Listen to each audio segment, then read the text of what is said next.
guys, welcome back to my channel. My name is Bailey. If you're new here, don't forget to hit that subscribe button.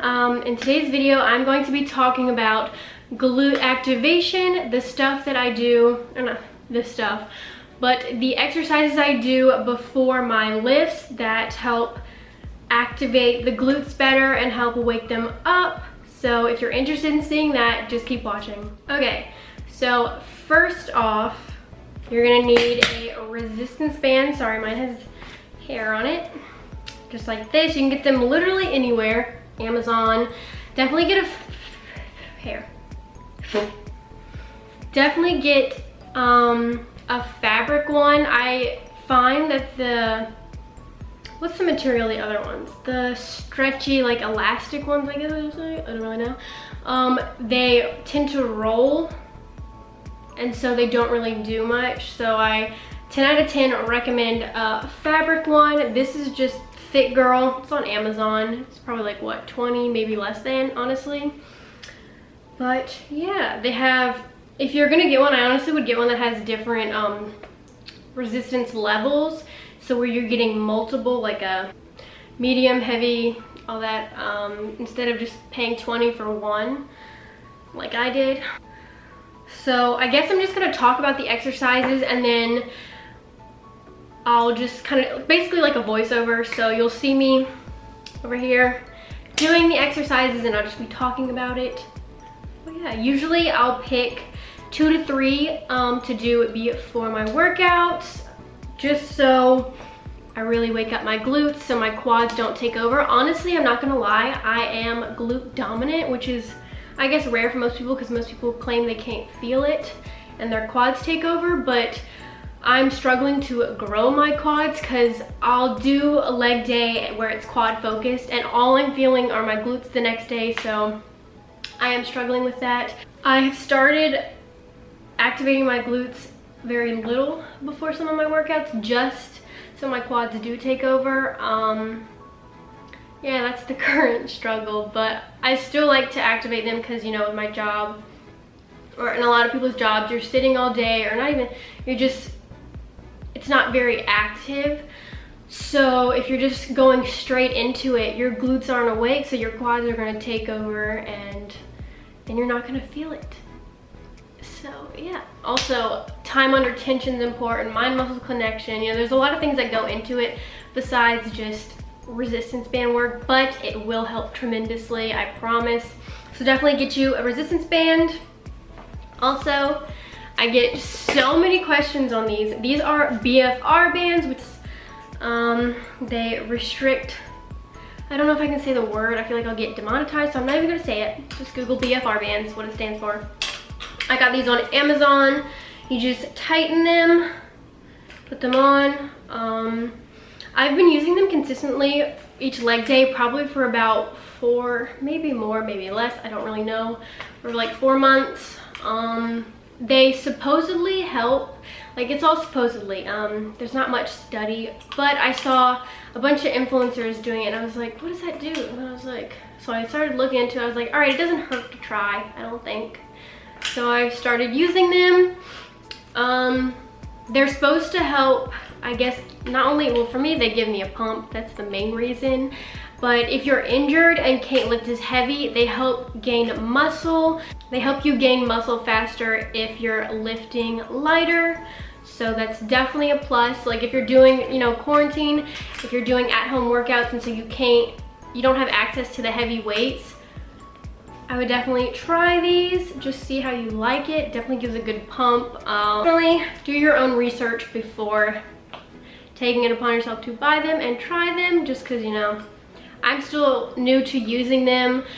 The main reason that got me was that it claims it helps build muscle faster using lighter weight, and I started using them like quarantine time, so I was like, all right, I'm gonna be using lighter weight, so why not try it? And it gives a really good pump, so I definitely recommend these.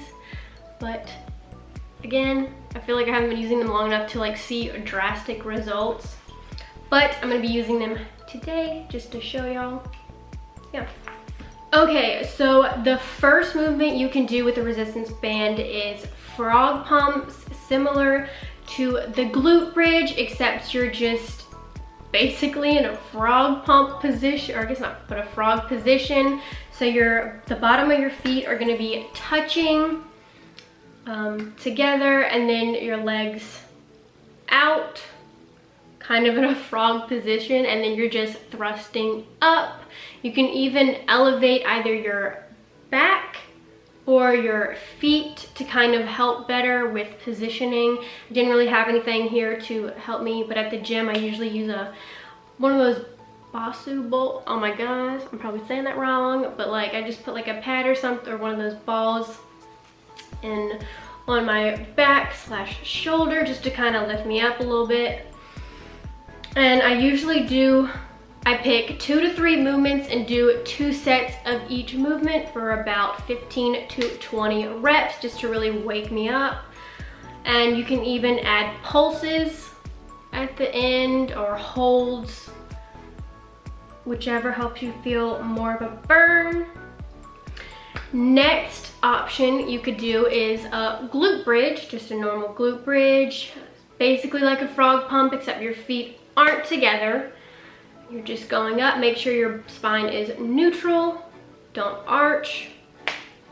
And yeah, the next you can do is also a single leg glute bridge. I find that if I'm at the gym, if I can rest the leg that isn't going up on like a bench or a wall or something, I feel like it activates a lot better than just doing it on the ground.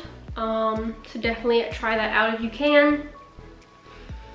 Or you could do a hip thrust, so you're just on a bench with your resistance band. I won't be able to show that because I'm not at the gym, but you just rest your shoulders on the bench, and then you're just thrusting like you're doing a basic hip thrust, and you can also add in a pulse. And then next you can do our donkey kickbacks.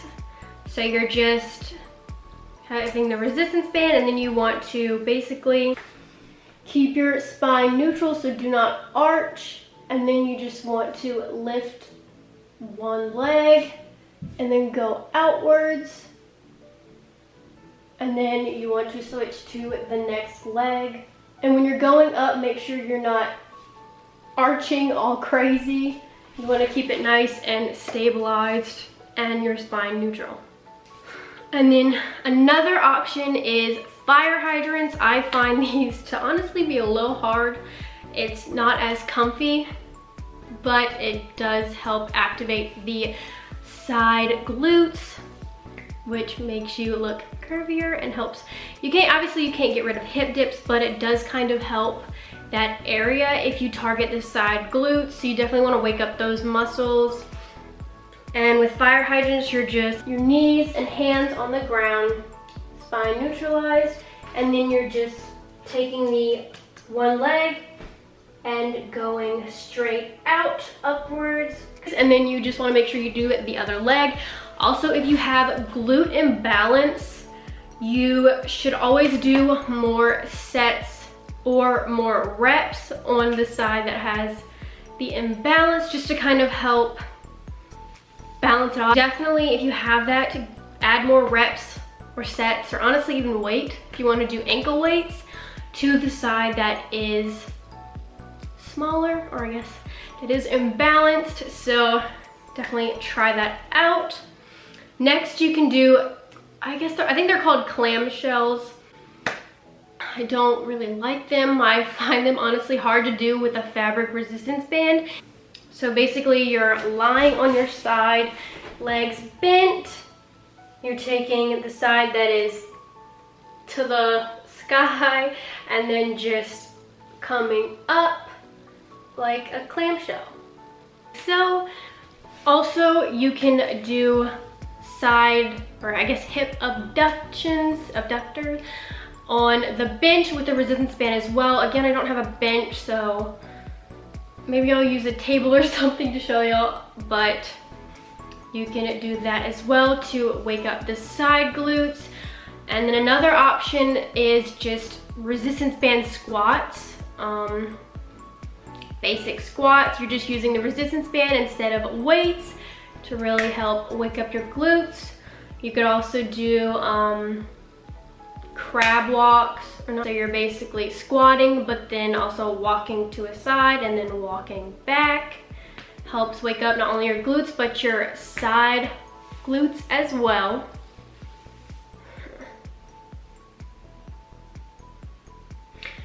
You can also do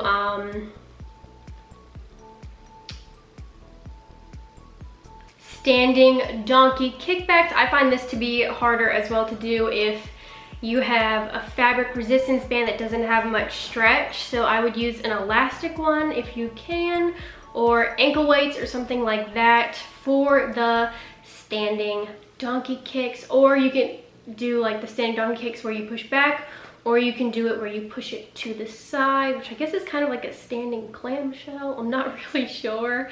But I really like to do that, and sometimes I'll even add like a 45-pound plate or 25-pound plate and have it resting on the side of my hips and just lifting that up, and I feel like that really helps with the side glutes. Another way you can do the, I guess you call them crab walks, you, instead of putting it at your thighs, you can put it right at your ankles, which will help the side glutes as well. And yeah, that is pretty much all that I do for activating my glutes. There's a ton of other things you can do. So if y'all want to see a part 2 of other options, just comment that down below. I usually do about 2 or 3, most likely 2 of the movements. I pick 2 and then I do 2 sets of each for about 15 to 20 reps to really wake up my glutes, and then I just start lifting. But yeah, if you have any questions, leave me some questions down below. Feel free to comment them. Give me a subscribe, it helps me out. Follow me on Instagram at BaileyMStewart, and thank you so much for watching.